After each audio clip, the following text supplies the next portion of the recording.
I gave up years of my life. Now she wants it all. Those words haunted me as I sat outside the courthouse parking lot, my grip on the wheel tight enough to shake. My name is Daniel Hayes. I'm 49, and I just watched my wife of 23 years demand $14 million, half of my company, and a lake house my grandfather built with his bare hands. Rachel always knew how to bend words, how to turn sympathy into a weapon. She first used it back in college when I was just a broke Montana kid working nights to pay for classes. She studied journalism, spun stories that made lies sound like the truth. Now her lawyer painted me in court like I was some thief who stumbled into fortune. My chest went cold as I listened. 23 years erased in minutes. She spoke like I was nothing but a stranger, someone who had stolen her life. But deep down, I had seen it coming. Her new questions about finances, the sudden push to change policies, her obsession with my daily schedule, tracking where I was hour by hour. I caught her rifling through my desk, pretending she needed a stamp, but the stamps were always in the kitchen. When I pressed, she flashed that look, the one that made me feel paranoid. That night, I began watching closer. She took more calls in the other room, changed her laptop password overnight, and scheduled secret meetings at lunch. My attorney, James Porter, warned me that this day was bound to turn ugly. He had managed my contracts for years and knew Rachel's charm all too well. He told me plainly during our meeting, "Daniel, if someone plans divorce this carefully, they've been plotting it much longer than you think." Now I finally understood his words. This wasn't about growing apart. This was a calculated betrayal. She didn't want peace. She wanted everything. All I had built, gone in her hands. I was supposed to be left with nothing. She stepped into her silver BMW, the car I had given her last Christmas, and drove off without even a glance back. She had no idea what was inside the folder resting on my passenger seat. Some betrayals you see coming, others hit like a train in the dark. But the worst is realizing you've been played for years. That folder held the truth she never expected, and once I opened it, nothing would be the same. I started my company with nothing but grit, a beat-up truck, and my father's toolbox. Rachel had been there at the start, or so I believed back then. She brought me coffee on job sites, organized receipts at the kitchen table. She smiled for photos when contracts came in, and told friends how proud she was. Back then, she wore pride like a crown. She bragged about how I had nothing and turned it into neighborhoods, offices, towers. When we won the medical center contract, she threw a party that filled our home. She made sure every guest knew her husband built Morrison Construction. But somewhere the pride faded. Somewhere the applause no longer mattered. I was too focused on growing the company to notice she stopped asking about projects. Too busy chasing the next deal to see her interest in us vanish. I thought I was providing for our future, but she was already planning her exit, planning to take it all with her, and I was too blind to see it. Every late night at the office was another brick in the wall between us, and by the time I noticed, the betrayal was already carved in stone. She no longer saw me as her partner, only as the man she could strip bare. That was the moment I realized the woman I trusted had been gone for years. What stood before me now was an enemy, and I was finally ready to fight back. Not just for my money, but for my name, for every brick I laid with my hands, for every night I worked while she slept. I wouldn't let her rewrite my story. Not now, not ever. She began seeing my success in a new light. We never had children. Rachel said she wasn't ready.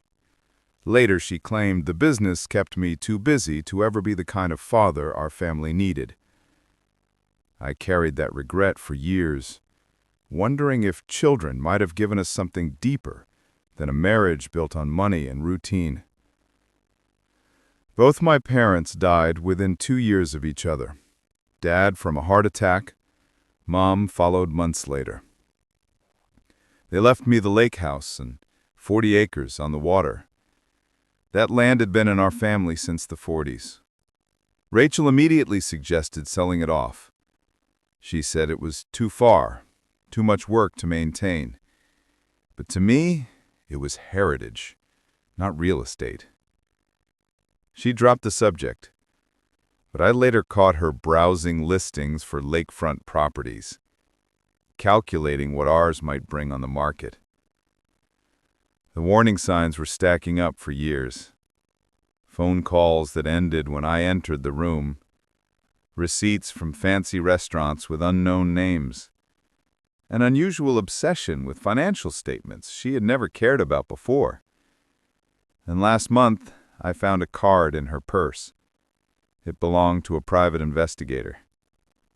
When I asked, she claimed it was for a friend.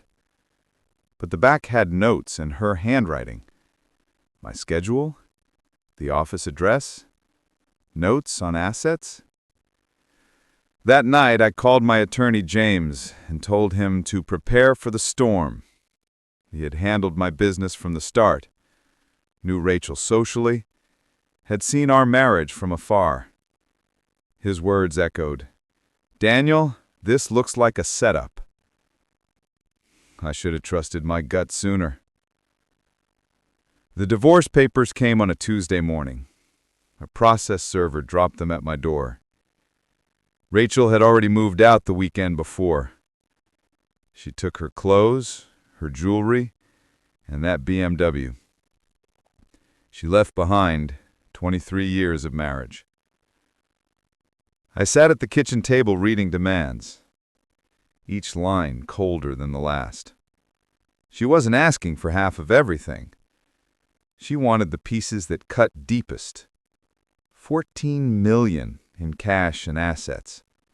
Half of Hayes Construction, the lake house, all 40 acres of family land. $15,000 a month for a decade.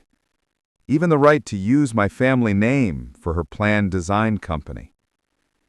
Every line was meant to break me down, to force me to pay to keep what I built.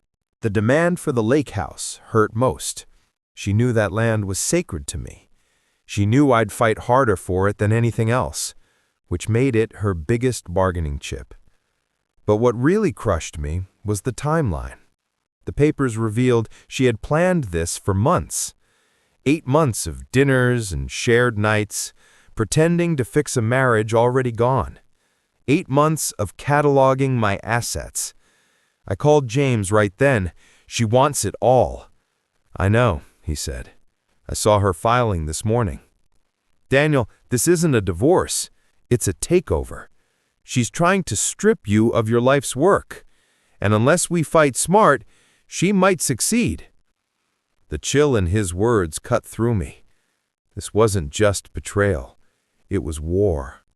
A war I never thought I'd fight. Against the woman I once called my wife. She wanted everything I had bled for. But she underestimated one thing. I wasn't about to let her win. Not with my family's legacy at stake. Not while I still had fight left in me. She could take her lawyers, her lies, and her silver BMW. But not my name. Not my legacy. Not the land I swore to protect. That was the line she could never cross. Because I wasn't fighting for myself anymore. I was fighting for every brick laid by my father and grandfather before me, for every hour of sweat poured into this dream. Rachel thought she could erase that. But she was about to find out the truth. I don't lose. Not like this, and not to her. Because sometimes revenge isn't about anger. It's about justice. And this time, justice would be mine. No matter how far I had to go, no matter how much it would cost. Because some things can't be bought. And I wasn't for sale. Not to her, not to anyone. This fight had just begun, and I intended to finish it. On my terms, in my name. The way my father would have wanted. The way my grandfather would expect. Because legacy isn't just property.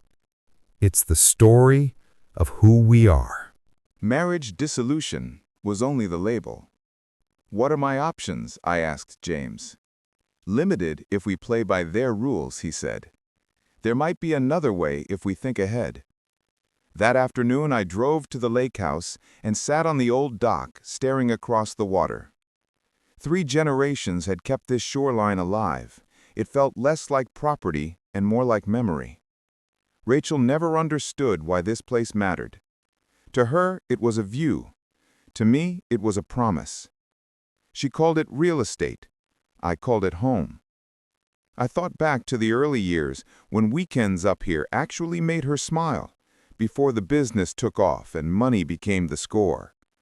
Back when simple felt like enough for both of us, before every choice was weighed on a scale. There was a time I believed we built together. Now I saw someone who felt entitled to my work. That woman I loved had become a stranger. My success was no longer ours in her mind. It was a prize she planned to claim. Not something earned, something owed. I made 2 calls from the dock that day. First, to my accountant to freeze joint access. Every shared account would pause pending court. No more quiet transfers, no more gaps. Second, to a private investigator James trusted. Her name was Patricia Hayes, a former detective who specialized in financial patterns and fraud. If Rachel wanted a hard game, I would match it. No bluster, just facts and a steady hand. If she pushed, I would not move. I would anchor. The water turned to glass as evening fell. Mountains mirrored back the sky like truth. Reflections have a way of showing what we hide. Soon she would see what her choices revealed. Some images you cannot unsee once the light hits. 2 weeks later, we filed our counter-response. James wrote it with care and sharp questions. We were not only rejecting her demands, we asked how she valued my company. Where did she get the numbers she cited? Who helped her appraise private assets that were never part of marital property? We pressed for sources, dates, and methods. Silence would tell its own story. Her reply was fast and hostile. Within a day, I was served with a restraining order. It claimed I followed her and threatened her. It said I sent messages meant to scare her. None of it was true, and the records proved it. Since she'd moved out, I had made no contact. But the order still painted me as unstable. It blocked me from speaking to her directly. It also fed a story to anyone who only skimmed. Facts can be buried under a loud headline. Phone logs do not trend. Rumors do. The paper picked up a thin version of events. They ran a line about a local businessman served with a restraining order and divorce. No mention of her demands or the setup. No mention of months of quiet preparation. My business felt the tremor right away. 2 prospects paused meetings without reason. The bank asked for more documents on a loan we had already cleared weeks earlier. Nothing direct, nothing to sue over, but enough friction to slow momentum. James warned this was the opening move. She is trying to isolate you, he said. Make you look unreliable and unsafe. If your reputation slips, her leverage grows. Damage the brand, and the settlement follows. The worst was how deep her planning ran. Patricia had been working 10 days quietly when she called with her first summary. Mr. Hayes, this did not start 8 months ago. We found signs it began at least 18 months back. There were consultations with multiple attorneys and inquiries with more than one investigator, plus a forensic accountant tied to valuations. Her timeline was longer and more precise. This was not panic. This was a plan. Each step set to position her for the ask. Every move aimed at the heart of my legacy. It was measured, patient, and ruthless. And now we finally saw the whole board. Not just the headline, the machinery behind it. I felt anger give way to something sharper. Clarity. If this was the game, we would play to win. No shortcuts, only proof and process. We would answer each claim with documented fact, and we would do it in open court. That is where shadows turn into daylight, and where stories have to match the records. Her narrative would face a ledger, and my life's work would have its say. Not through anger, but through evidence. Not through noise, but through truth. And the truth was finally on the record. 18 months. She has been building a case against you since before your parents passed. The timing of this filing is not coincidental. She waited until the lake house title was fully transferred to your name and until your company closed its best year on record, until your net worth reached a peak. I felt sick. While I was grieving my parents and building what I thought was our future, Rachel was calculating how to take it all from me. There is more, Patricia continued.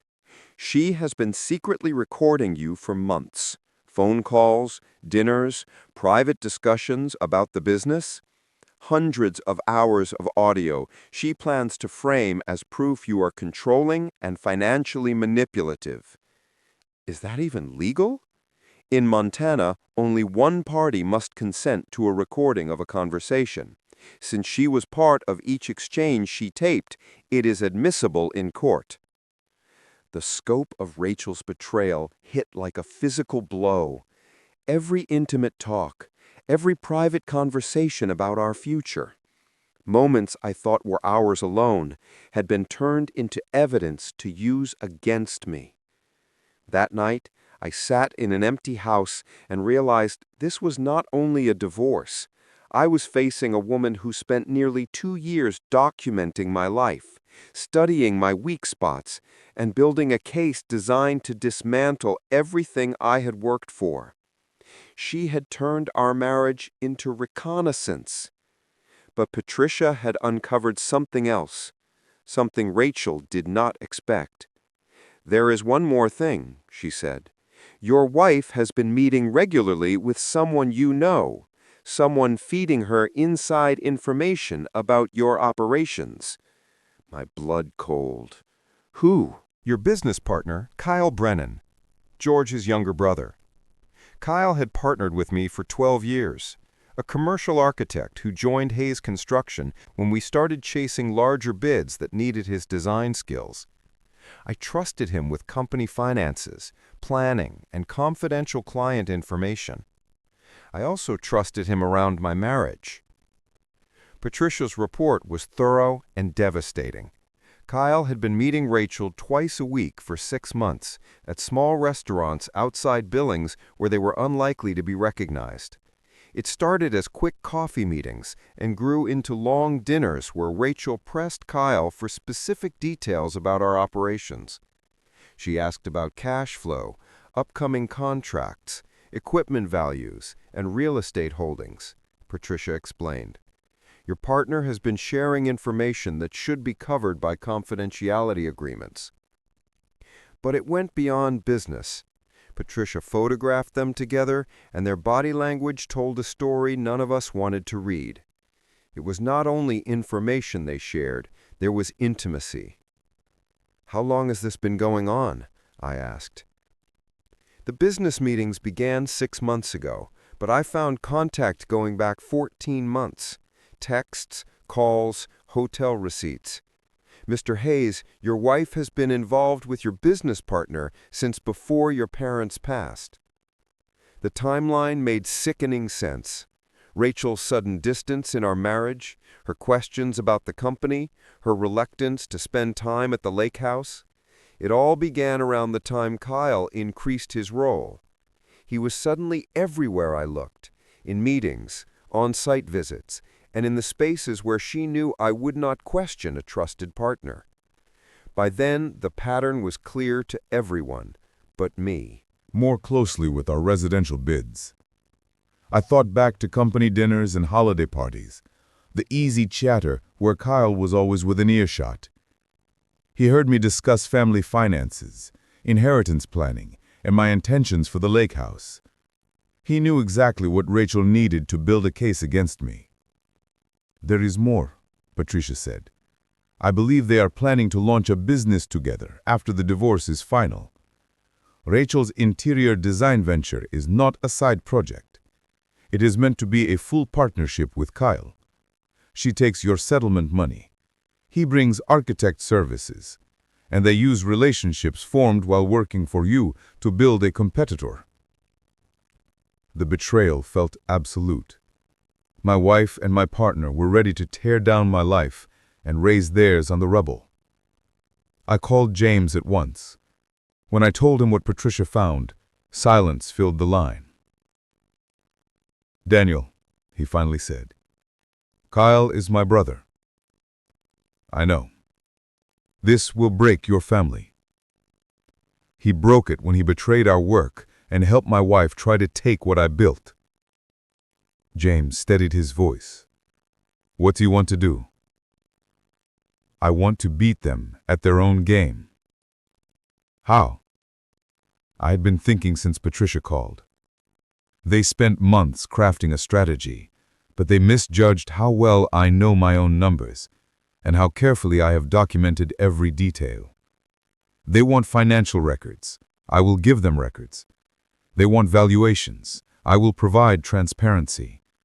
They want to play with asset assessments. I will show them how the rules really work. "What are you planning?" James asked. "To give Rachel exactly what she is asking for. All of it. Every single demand." "That makes no sense." "It will." The key was a document Rachel never saw, filed 18 months ago in a box she did not know existed. After my parents passed, I restructured Hayes Construction to protect it from the kind of legal strike she was planning. With a corporate attorney in Denver, I created a structure that separated valuable assets from operating risk. The Daniel Hayes, who held 51% of Hayes Construction, was technically an employee of Hayes Holdings, a Montana limited liability company that owned the real estate, equipment, and intellectual property that gave the business its value. Hayes Holdings was controlled by the Hayes Family Trust, funded with my inheritance. Rachel could demand half of Daniel Hayes' share in Hayes Construction, but that slice was worth about $200,000 in equipment and current contracts. The real value, the land, buildings, heavy machines, and client goodwill, belonged to entities she could not reach. Kyle fed her figures for Hayes Construction, but he did not know about the holding company because it predated his access. To him, it looked like I owned everything directly. The masterstroke was the lake house. 3 months after my parents died, I transferred it to the Hayes Family Trust with a clause.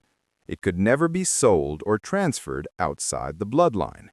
If my marriage ended without children, the property would pass to my cousin's children in Colorado.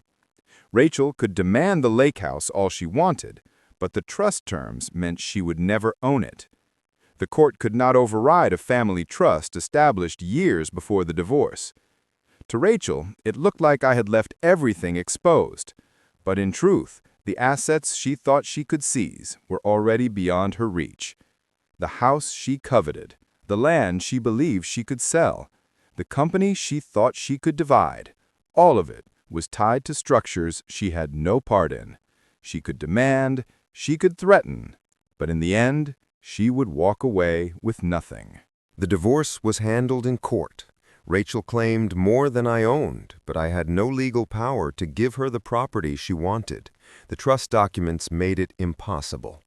Patricia had gathered proof of Rachel's affair with Kyle, but I wasn't planning to use it for revenge. I planned to use it as leverage. "Here's the plan," I told James on the day of the hearing. "I'm going to grant Rachel everything she asked for. $14 million, half the company, support, all of it." James said, "Daniel, you can't afford that." I said, "I can afford not to.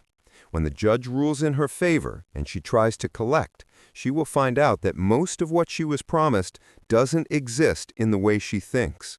The half of the business she gets is worth almost nothing. The cash settlement comes from accounts controlled by the trust, not by me personally. Then what? Then I'll give her a choice. She can waste 5 years in court trying to break the trust and challenge the structure, spending hundreds of thousands with no promise of success, or she can take a fair settlement and walk away. How much? $2 million. Enough for her to start over, not enough to wreck me. James was silent. What about Kyle? His contract has a morality clause. If he broke duty to the company or hurt its reputation, he could be bought out at book value with 30 days' notice. The affair violated that duty, since he shared confidential business info. Patricia had evidence strong enough to prove it. The plan was simple and ruthless. Rachel and Kyle spent months building a trap for me, but with incomplete knowledge. Now they would learn what happens when you try to take something that was never yours. The courtroom was full when Judge Harrison called our case. Rachel sat at the plaintiff's table in a sleek black dress, playing the image of a wronged wife. Her lawyer, a polished man from Missoula, presented her case with style. They claimed she built Daniel Hayes's life, sacrificed her career, and deserved half. When the judge asked if I disputed her demands, I shocked the room. No, Your Honor, I accept them all. Rachel's head snapped. Her lawyer froze. Even James looked stunned. You agree to $14 million? Asked the judge. Yes, Your Honor. Half the company? Yes, Your Honor. The lake house? Yes, Your Honor. Rachel smiled wide. Kyle sat smug in the gallery. The judge confirmed, then signed. Mr. Hayes, you have 60 days to comply with the settlement. That's when I opened my briefcase. Your Honor, I have one more document. I handed a folder to the bailiff. Inside were the corporate structure files, the trust agreements, and Patricia's report. The courtroom fell silent as the judge turned each page, realizing the trap had shifted. This was not a husband losing everything. This was a reckoning Rachel never saw coming. Yes, Your Honor, the lake house as well. Rachel beamed, convinced she had won. Kyle leaned back smugly, certain their plan was complete. Judge Harrison read the terms one last time, then signed the decree with a firm stroke. Mr. Hayes, you have 60 days to comply with all property transfers and settlements. That's when I stood, briefcase in hand, and pulled out the manila folder. Your Honor, I have one more document that must be entered into the record. The bailiff carried it forward and placed it into the judge's hands. Inside were the corporate papers, the trust agreements, and Patricia's evidence. The courtroom then silent as pages turned, every eye fixed on the bench. What Rachel thought was victory was about to become her downfall. The investigative report detailing the affair and the partner's breach of duty. The judge read quietly as the room held its breath. Rachel's smile slowly disappeared. His expression hardened with every page. Mr. Hayes, the judge said, these assets are not as available as your wife assumed. That's correct, Your Honor, I replied, but I have a revised offer ready. I turned and faced her directly. $2 million in cash, nothing more. Her face went pale at the words. Her lawyer begged for a recess to review. They returned half an hour later, defeated. Rachel whispered her acceptance. The papers were signed before sunset. She took the money and vanished from town. Her new venture collapsed within months. The partner was bought out for pennies. His betrayal cost him everything. He left the state, disgraced and bitter. I returned to the lake house in peace. The water was calm, the mountains steady. It belonged to my family still. The business grew stronger without them. Contracts expanded. Opportunities opened.